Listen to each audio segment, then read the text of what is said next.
1월 30일 살아계신 하나님의 말씀 골로새 3장 15절부터 17절 말씀으로 이렇게 신앙생활 하자라는 제 말씀 드립니다.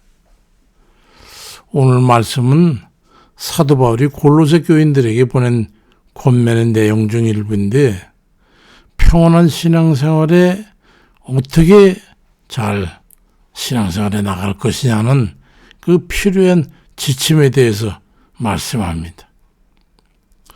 우리가 하나님의 아들들로서 모습은 점차 잃어가고 세속적인 것에 눈길을 돌리다 보니까 하늘에 대한 소망은 점점 희미해져가는 그런 이때 참 신앙의 원리를 제시해주고 있습니다.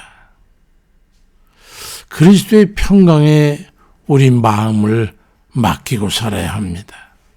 골로새 3장 15절에 너희는 평강을 위하여 한 몸으로 부르심을 받았나니 그리스도의 평강이 너희 마음을 주장하게 하라고 말씀합니다. 하나님과 우리 사이에 평강이 있어야 돼. 좋은 관계가 있어야 한단 말이죠. 하나님과의 관계가 평안해야 되는 거예요. 일례로 요나는 니느웨 성으로 가서 회개의 복음을 전하라고 그런 하나님의 명령을 어기고 다시스로 가는 배를 타고 방장 안에서 평안한 잠을 요청했지만 그가 원하는 평안은 없었어요. 결국은 대풍을 만나가지고 바다에 던져지게 되잖아요. 하나님을 피하는 인생은 어쩔 수 없이 불안과 두려움에 처할 수밖에 없게 되는 겁니다. 요나 1장 7절에 보니까 그들이 서로 이르되 자 우리가 제비를 뽑아 이 재앙이 누구로 인하여 우리에게 임하였는지 알자. 그리고 곧 제비를 뽑으니 제비가 요나에게 당한지라 말씀합니다. 하나님을 떠난 사람으로 인해서 다른 사람까지 평안을 빼앗기게 되는 겁니다. 하지만 다윗 같은 사람은 생명을 위협받는 쫓기는 생활 속에서도 시편 23편 1절 2절에 보니까 여호와는 나의 목자시니 내가 부족함이 없으리로다. 그가 나를 푸른 초장에 누이시며 쉴 만한 물가로 인도하시는도다. 그렇게 읊조리고 있습니다. 죽음과의 경계를 넘나들면서도 평안에 거할 수 있는 것은 오직 주를 믿는 믿음을 가지고 행할 때에 누리게 되는 것입니다. 우리를 사랑하시는 주 안에서 평강을 누리는 그런 우리의 신앙이 되어야 되겠습니다. 또 하나는 감사하는 삶이 되어야 합니다. 하나님 앞에 감사하는 삶을 살게 될 때 하나님의 은혜로 평안하고 기쁨 있는 그런 삶을 살게 되는 거지요. 골로새 3장 15절에 너희는 또한 감사하는 자가 되라고 말씀하고 있지 않습니까? 재미있는 어느 동화책에 보면은 아름다운 정원을 가진 임금님 이야기가 있더라고요. 임금 정원에 있는 화초들을 보면서 날마다 행복했는데 어느 날 꽃과 나무들이 시들시들 죽어가고 있는 걸 보게 됐어요.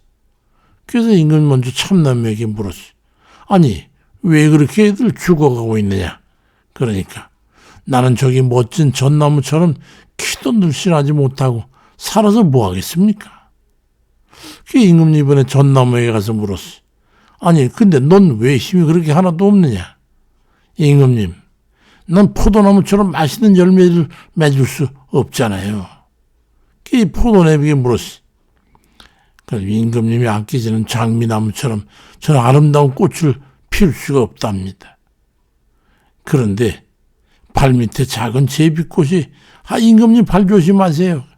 보니까 동그란 봉오리를 맺고 생글생글 웃는 것이 보였어요. 임금님 그 제비꽃을 보고 물었어요. 아니 어떻게 너만은 그렇게 힘있게 살고 있느냐. 그랬더니 임금님이 나를 여기 심어주셔가지고 나는 키도 작고 이쁘지 않지만은 열심히 꽃을 피워가지고 임금님을 예쁘게 해드리려고 열심히 성실하게 살고 있는 거예요. 그러더랍니다. 어떤 사람이 돼야 되겠습니까?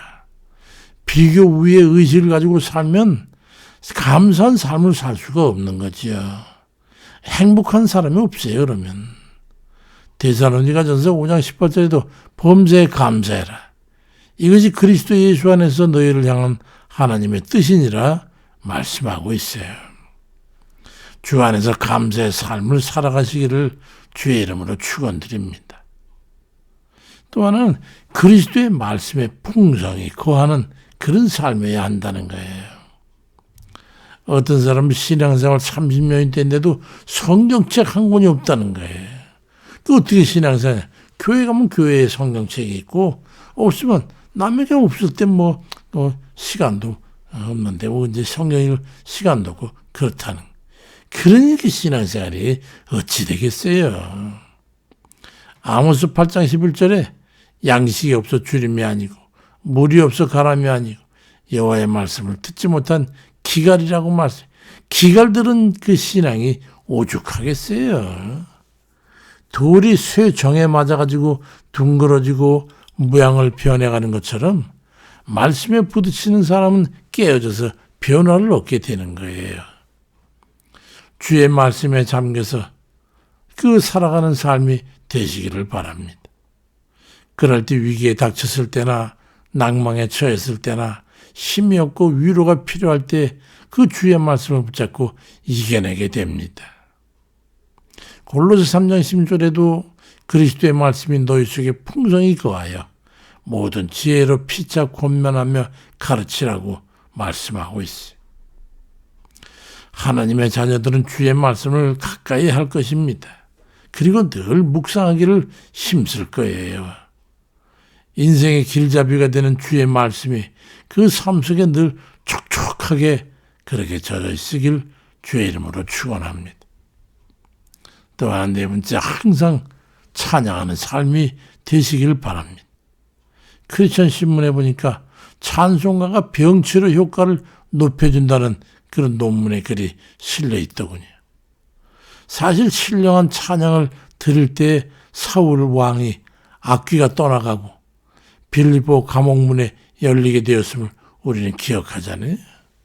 히브리서 기자는요, 히브리 13장 15절에 이러므로 우리가 예수를 말미암아 항상 찬미의 제사를 하나님 앞에 드리자고 찬미의 제사를 강조한 바 있잖아요. 찬양은 단순히 노래가 아니에요. 하나님의 찬송은 능력이고 기도인 겁니다. 역대하 20장 20절에도 그 노래와 찬송이 시작될 때에 여호와께서 복병을 두어 유다를 치러 온 암몬 자손과 모압과 세일산 사람을 치게 하심으로 저희가 패하였다고 하는 여호사밧의 대승의 전승을 기록하고 있어요. 시와 찬미와 신령한 노래를 부르면서 그 마음의 믿음을 가지고 감사함으로 하나님을 찬양하고 기쁨으로 그 믿음대로 승리하는 그런 이들 되시길 축원합니다. 그리고 끝으로 다섯 번째, 우리 모든 언행은 예수 그리스도의 이름으로 행하는 것이라야 책임감이 있어야 되는 거지. 본래 이름이라고 하는 것은 그 사람의 신분이나 인격 또 그리고 권위를 상징하잖아요. 그래서 그 이름으로 행한다는 것은 그를 대신한다는 의미예요. 우리가 그리스도인이라고 하고 성도라고 한다면은 그 칭함에 알맞는 그런 권위를 가지고 있는 거예요. 그에 대한 이름에 대해서 그래서 책임을 져야 되지 않을까요? 우리가 그리스도로서는 함부로 살 수 없는 거예요. 고린도후서 5장 20절에 이름으로 우리가 그리스도를 대신하여 사신이 되었다고 말씀하고 있고, 또 고린도후서 3장 2절엔 너희는 우리의 편지라 우리 마음에 썩고 무사람이 알고 읽는 바라고 말씀합니다. 우리는 세상 사람들 앞에 드러나 있는 거예요. 편지와도 같고 세상에 보낸 사신과도 같은 우리의 소유권이 하나님께 있음을 인정하는 그런 신앙 고백이기도 하죠. 동시에 우리의 자랑할 것이 예수 안에 있음을 나타내는 그런 불가분의 관계성을 말씀하고 있는 거예요. 그러니까 그에 걸맞는 책임 있는 삶을 살아야 되지 않을까요? 그리스도인으로서 하나님의 능력을 힘입는 그런 삶을 살기를 소원하십니까? 그리고 주 뜻대로 사는 긍지를 가지고 능력의 삶을 살고 싶으세요? 그렇다면 히브리 12장 2절에 믿음의 주 온전케 하시는 예수를 바라보자고 하는 예수를 바라봐야 돼. 그리고는 그리스도의 무엇을 닮아 살아갈까를 생각하고 살아야 할 겁니다. 우리가 주 안에서 평강을 누리고 모든 일에 감사하면서 항상 주의 말씀을 가까이 하고 입술에는 찬양이 떠나지 아니하고 내 삶이 주를 위한 삶인 것을 깨닫고 주 뜻대로 살아가는 그런 우리 모두 다 되시기를 주의 이름으로 축원드립니다. 아버지, 우리가 신앙생활을 하면서도 재미가 없고 또 주님 기쁨이 없고 감사 없고 누리는 바가 없습니다.